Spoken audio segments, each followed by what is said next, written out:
Sandy Stroud and Charlotte Robbins back to the front for an audience Q&A.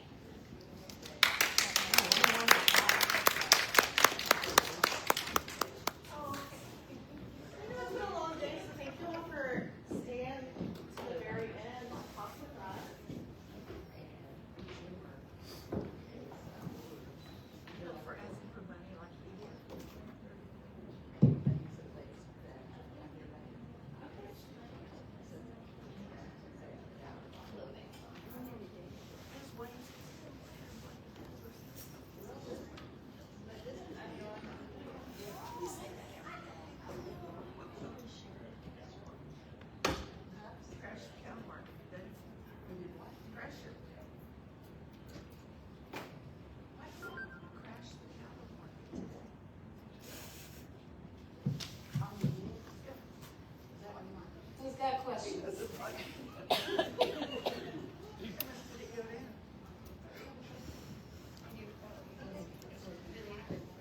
First of all, that was a beautiful, beautiful documentary, and when we first met you this morning, I had no idea the strength and just the passion and the cultural strength of your womanhood and just everything. It's just so very inspiring. How long did it take to make this documentary? When did you know you wanted to make a documentary? Can you just kind of talk us through that process? Yeah, thank you so much for your kind words. I really appreciate it. This took 7 years to make. We started in 2018, and I was really interested in exploring the legacy of my grandfather's work. I had been talking about that and thinking about it for years, and I've done a lot of historical documentary type work, and so I wanted to do almost like an oral history based project about the lakes and the communities that were displaced by the lakes and kind of the stories underneath the water, if you will. Hence the term drowned land.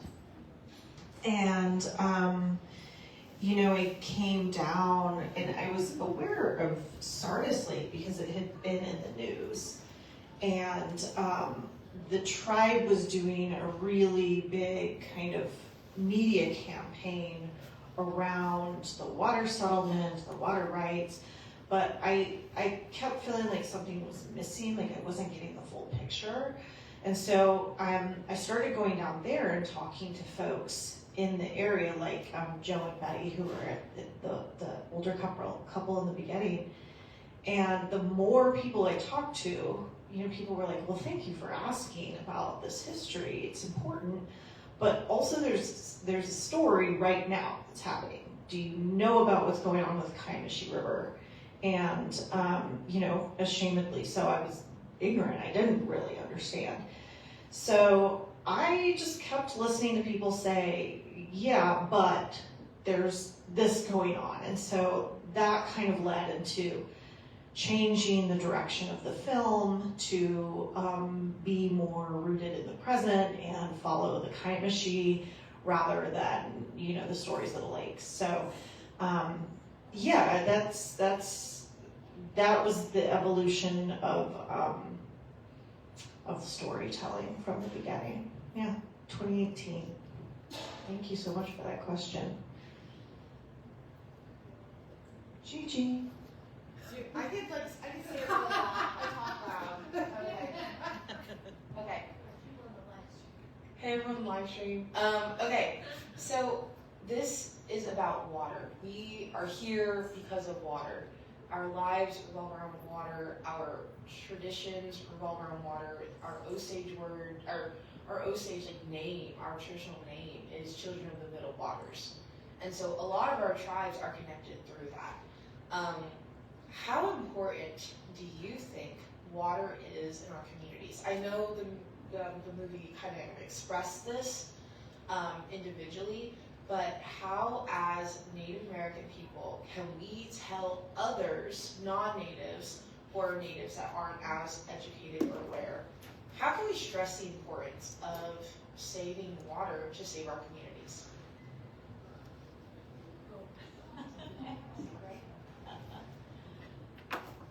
Wow. You know, when we started this process, and because I think we're going back to activism. You know, how do we advocate for our water, and how do we speak in a way that somebody understands the importance of our water? And when we first started, it was a battle, and the words that we used were around warfare, or confrontation, or in this in-your-face sort of way of trying to get attention for the importance of the Comanche River. But then we came to this realization that they knew how to battle those words, and they knew that kind of energy already, and they were prepared for that, and they were able to move the chess pieces in relation to their game, because we were using their words. And so we came to a place of wanting to share the love that we had for this river, and those emotions that come from being women, and caring and nurturing, and all those words started coming up, and then things started shifting, because we were no longer playing that game. We were playing the game that we were, and the understanding we had with our relationship to the water, to our environment, to our place and time, because we're not going to be here forever. So we want to share that love and that understanding, so that the ones that are coming up can continue sharing that.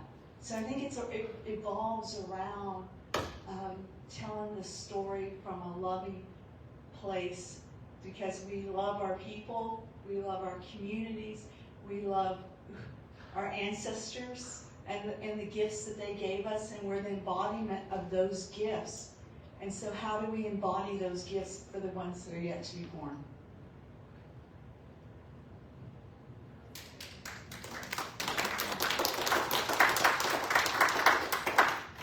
I'm so glad that you touched on that, Sandy, because there was a lot of conversations about leading with love and leading with emotion and feeling. And you can't tell someone how to feel, but you can show them in a way that they can be empathetic, right? I wanted to touch on what you said, Gigi, about naming. And that alone, I feel like, really resonates with a lot of people, like native and non-native. And that's one of the reasons why I emphasized in the film, place names. There are 2 Sardis lakes, and people were like, wow, and every time I would bring that up, to folks, they'd be like, what a coincidence, But then also, even naming the Tallahatchie River, it's well, that has a Choctaw name, right? And I think the more we talk about the significance of language, the significance of naming, that's something that a lot of people can relate to, for sure. A name is a claim, right, in a lot of ways. So this is more of a comment on just what you had just said, and also on the fashion of everyone, and the periodic table in every single outfit ever, which is fantastic. But so my comment is that in the documentary, when the trial thing was going on, and it was interesting that he led with shutting down love. He led with that. Don't tell us how much this land means to you. We get that. We already know that. And so in many ways, he's they know that, they blocked it, right? It was just incredibly rude and condescending, and took a lot of the took a lot of things out of the possibility of like what an argument about a community would be, you know, and I love that that is highlighted in the documentary. It was also incredibly condescending to, I don't know, are you a doctor now? I'm guessing, or close? Yeah. It's like that dynamic in that room, I mean, is so infuriating to me, and it's so obvious, and the way that that is displayed in the documentary, I hope as people see this, you know, it just resonates. I mean, because I saw this before, but I didn't see, I think you've did you edit it yet, or did you edit since I saw it the very first time you, in Arkansas, yeah.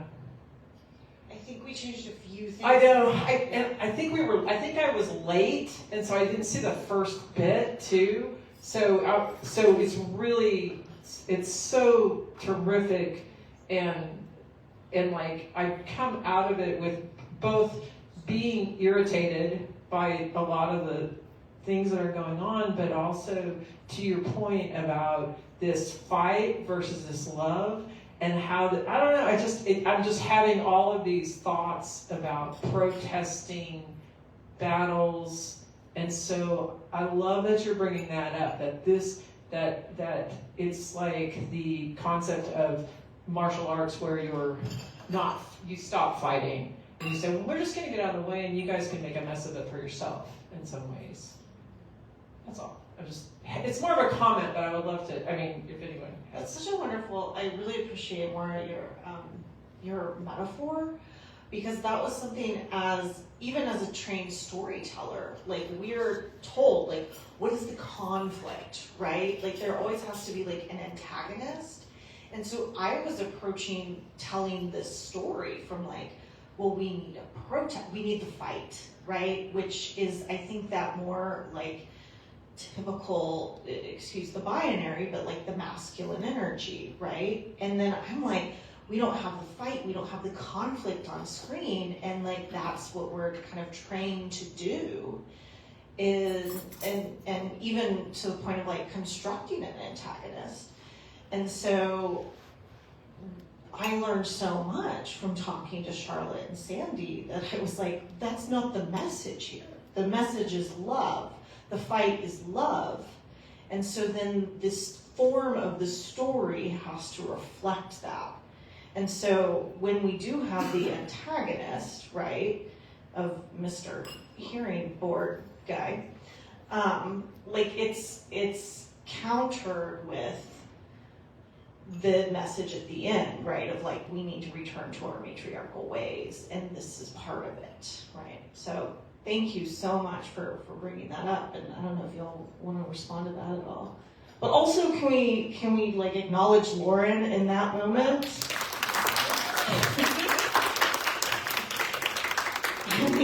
I love that moment where you're just like, are you serious right now? And just like, but still delivers what you need to deliver. So yeah, it's incredible. Like that's what the patriarchy looks like in daily life.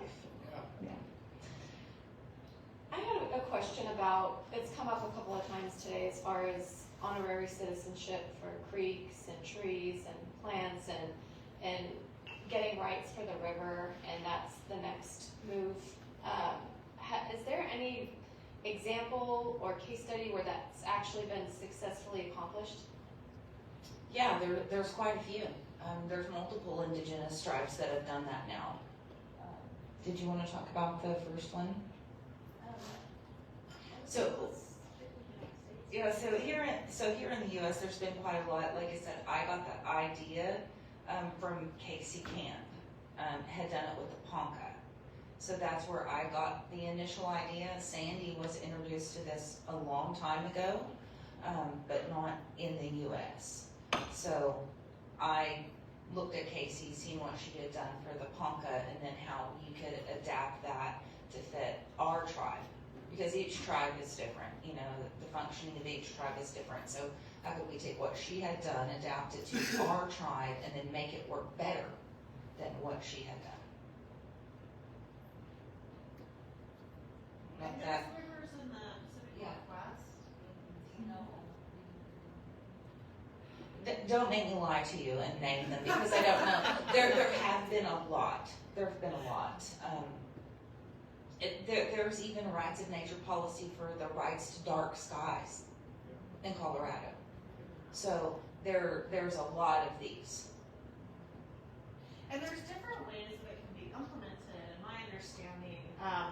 And like one thing that we've been talking about is like tribal citizenship, right? But then even when tribes aren't involved, there are different methods of recognizing the rights of nature. I think in some places, certain fish, have rights. Certain whales, I think dolphins, and again, don't make me lie to you, but there are examples, and in different ways. Like there's state laws, there's tribal laws, and the Ponca example has to do with the Arkansas River as well.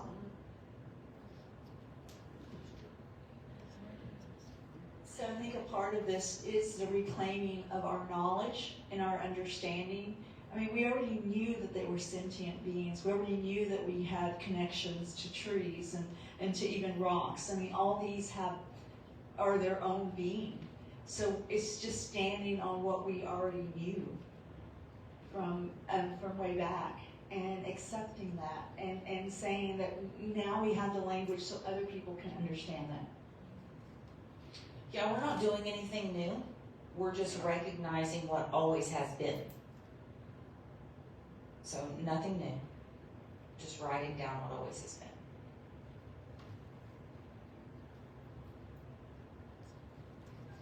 And then kind of following along what you just said, doing what's always been there. It makes this conversation of rights of nature makes me think of Dr. Tinker and some words he had to say about rights of nature, and how this conversation should only be held by Indigenous people through their Indigenous languages. So it leads me to ask you, do you know any actual words in your language that you're relating these concepts through? Earlier I was talking about Wahoing as a method that Osages can use it through. I was wondering if you had any language that you could speak on, or any words you could speak on that can kind of, let us peer into your worldview on this too, to kind of help us understand how to flesh this out from our way.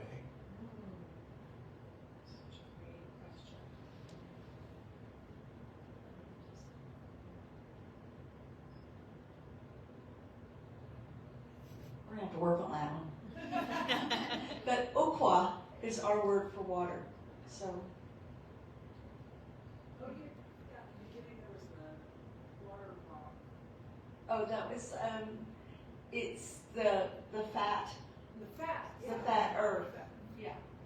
So that's a type of clay that we have. It's like a blue clay. I thought you said, well, that's a description. I want that.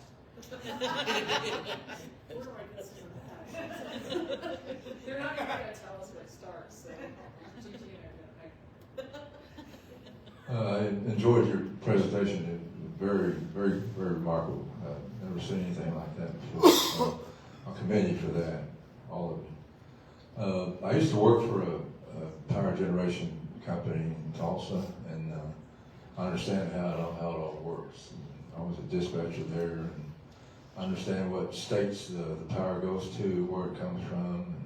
And there's a lot of power comes out of Oklahoma, and I can understand why they want to build another power plant down there. But I'm just wondering, just curious, a lot of power doesn't stay in Oklahoma. It goes to Missouri, Arkansas, Texas, Kansas, and everywhere. It's called interconnection, and it's everywhere. I'm just curious as to, they want to, this is the fourth time they've asked for a permit down there. There's a peculiar reason why they're doing that. And I got a feeling it's the people in Arkansas and Louisiana and Texas. Do they have anything to gain by this? Because I know power goes everywhere. You think that Texas has some, not enough, there's a lot of people in Texas, and the more people you have in a population, the more power generation you're going to have, right? That's what got the United States in trouble when it comes to climate change. they didn't realize how many people are in the United States and in the world. That there's numerous billions of people, and the more people you have, the more power generation you're going to have. Otherwise, somebody going in the dark, and that's already been analyzed in the future. And so, from that standpoint, I just wondered if Texas and Louisiana and Arkansas, surrounding states, have something to do with this, because maybe they don't have enough water power down there themselves. But I don't know. What do you think about that? So I do have a definite answer to that. So the first hydroelectric company that we were dealing with, Tomlin, that was a privately owned Texas corporation. Had nothing to do with Oklahoma. Not only did it have nothing to do with Oklahoma, we didn't even have access to any of that electricity. Even if we wanted to purchase it, we could not. So it was going directly to the Texas grid. The second company that we fought was actually a Chinese company. Based out of China, Aquarian Capital was the backer. They called this thing Southeast Oklahoma Power Corporation. Had nothing to do with Southeast Oklahoma. Wasn't even a United States company. So it took us a couple months before we were able to trace that down and find out that it was in fact a Chinese-based company. So that goes to show, and the reason that they're coming is if you've seen me explaining the ridges of the mountains, those mountain ranges. So there's a southern ridge and a northern ridge, and the valley in between. They need that rise and run from the southern ridge. So they want to take our water and they want to put it into a tank, and then they want to pump it up the mountain, and then they want to flush it down.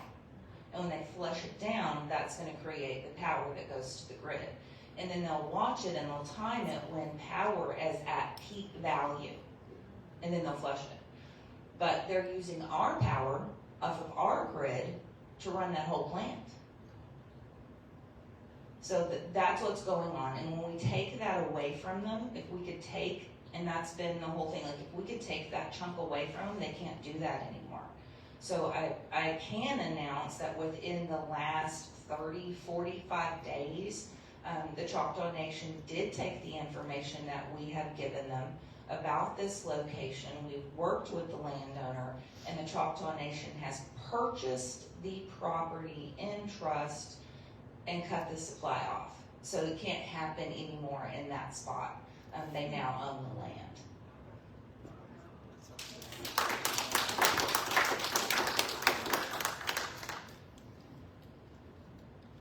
So I just had a comment. In the documentary, you said this isn't a redemption story, but it sure seems like a redemption story.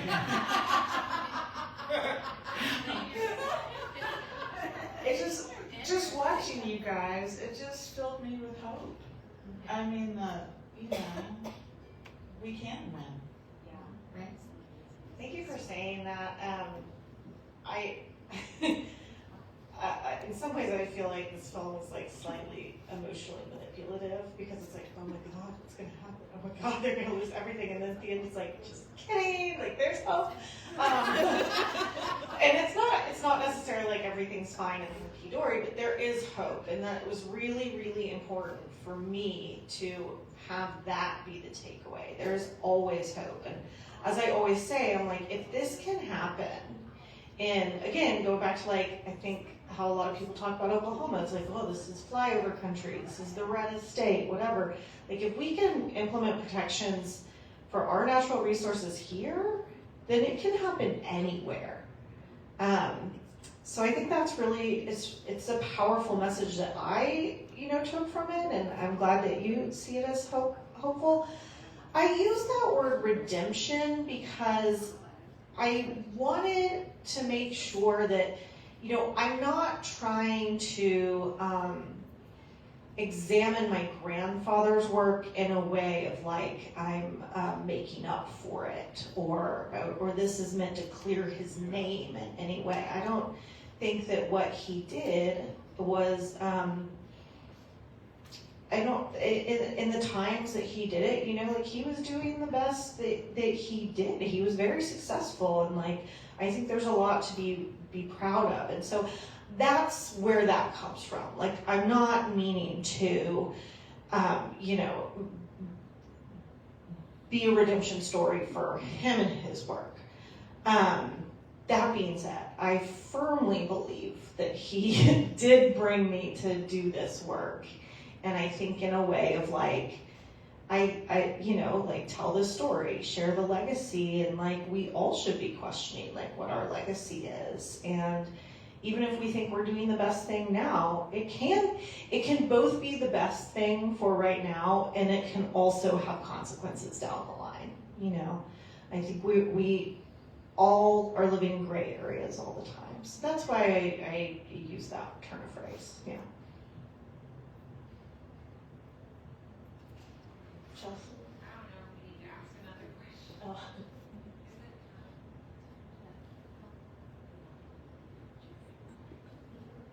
Chelsea says it's time to go to bed. Okay. Thank you, ladies. Any final thoughts? Actually, yeah. So one of the reasons that I keep traveling with this film, like, I don't have to come here or to any other of these communities. Like, it was filmed in my area. I'm working on my thing. Like, why would I continue to do this? We don't want to see you guys facing this same situation and feel as hopeless as we felt. And if I didn't have these ladies up here, I would have quit. I had my back against the wall. I was tired. I cried every night. I felt very alone. But I had somebody to be accountable to. And I had a lady following me around with a camera for 7 years, y'all. 7 years. Yeah, 7 years. But, if we can do this, I want you to know that you can do this. And if we can help you and help guide you through some of these steps that we've already taken and save you some time, please reach out to us. If you're fighting these battles in your community, any of us would be willing to give you some guidance, some help. Any one of us would come and help the Osage people. And, we want you to know that you can do this too. My grandfather lost his land.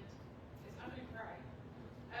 For like Thunderbird, and it was literally they gave him like a $200 check for like hundreds and hundreds of acres, and he ripped it up. So it's very hard to watch this, knowing that land was taken due to eminent domain. Has anybody who has seen this, who owned the land at Lake Sardis, have they seen this? And what have their thoughts been? Are they just as, when my grandpa died, I knew he took that sorrow to his grave. He lived a long time, but still, it's just so how they could just come in and take your land, and throw a check at you. It's just awful. So believe it or not, one of the families that was displaced from Sardis, that little boy that you've seen at the end with the crawdad, his grandfather was displaced from Sardis, and his grandfather recently passed away, and they were losing their farm once again to eminent domain. Same family. So yeah, we see this in our community. These are the same people that came from Sardis. It's the same families. And I'm sorry for what your family goes through. I hear this a lot in their Choctaw community. I have an elder in Tuscahoma that I cry every time he talks to me about it. His ancestral land is under the lake at Broken Bow, and the same thing. There was actually no money that ever changed hands, but it got taken. So I do feel for you. I got fortunate that I had people helping me, and my family land didn't get taken, not this time. Like I said, and thank you for sharing that. I think the fact that you're still moved by it shows just how deeply and generationally we're attached to our land. As I mentioned, I approached this wanting to record stories of people who did lose their land, lose their homes to the lakes. And fortunately, There is another writer, if you all know Adrienne Keene, she is actually taking up that work. And because her family lost land to Tin Killer. It was Tin Killer or Fort Gibson, I can't remember. She's Cherokee. And so she's actually looking to talk to people who have these stories and pursue a creative project to preserve those histories as well. I'm happy to put you all in touch if you're interested. I still have 2 great aunts still alive, and that was their allotment too. So Wow. I'm sure they will, and they're full-blood Shawnee.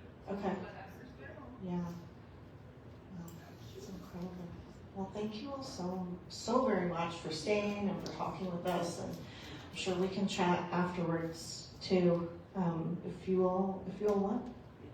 We have messengers for our esteemed water protectors.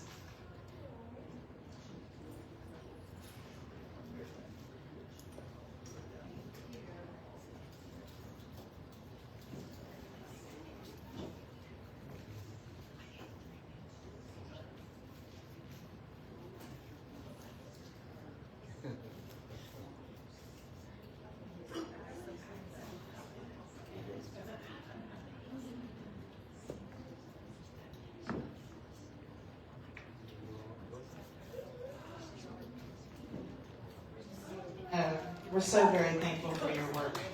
So very thankful.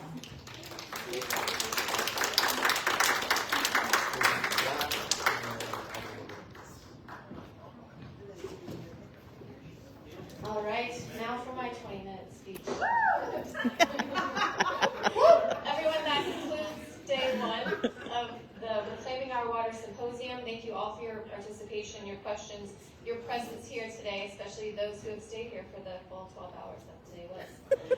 Please travel safely if you are traveling tonight, and we look forward to seeing you tomorrow morning for